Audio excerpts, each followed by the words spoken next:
We're gonna prep a little bit of seitan for the week, so just gonna get going on this. We have some gluten flour, got it from Bulk Barn, and then we have some chickpea flour. Just cut it a little bit, makes the seitan a little bit softer. We're gonna make a dough and knead it. I got a little bit of chicken stock and water mixture here. So we got a cup, we have a quarter cup. We're gonna blend that together and make a ball of dough and knead it up. So we mixed it all up. Now we're going to knead for 5 minutes. So as we're kneading, as you need a little bit of flour to stop it from sticking in your hand, just get it going. But we gotta do this for 5 minutes to make it really bound together. Always scraping off the bottom of the bowl. So come back in 5 minutes. We are by the stove now. We have the seitan. We have some vegetable broth bouillon. We have some onions and some cilantro. So we need to boil the seitan for a while, about an hour, while it cooks in a broth. We need to make the broth.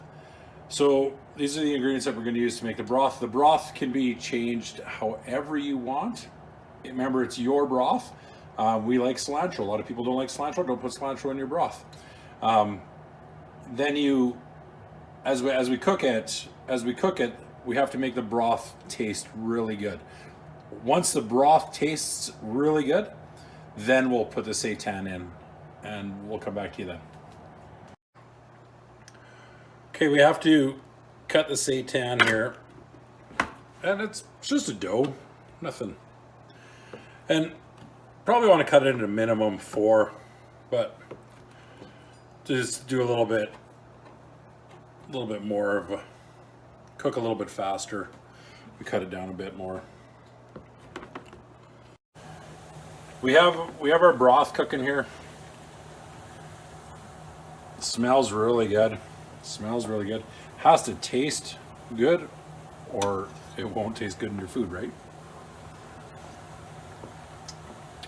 Yeah, that's a good broth. We're gonna throw a little bit of garlic powder in, maybe a little pepper for some seasoning, but other than that, this broth is coming together really well. We have our broth. It's ready to go. We're going to add a little bit of heat. It's just missing that little something extra for today. You know, remember your broth can taste like anything you want it to taste like. We can make this taste really light and fresh with cilantro and lime and stuff. So remember, you control the taste of this broth, but the broth is really tasty. So the seitan's ready to go. It's cut up into little chunks. We're gonna drop these into the pan now. We had a rolling boil for a while. Now we got it on a simmer, and it's just gonna sit here for about an hour. Actually, we're probably 40 minutes. We're just gonna let this sit here and cook. So we'll see you guys in an hour. So that's been an hour. So we have our cooked seitan. The sauce, the broth really tastes really good right now. So the seitan will taste very similar to the broth. So this is it. Really appreciate you joining us today. Thanks for until the next one.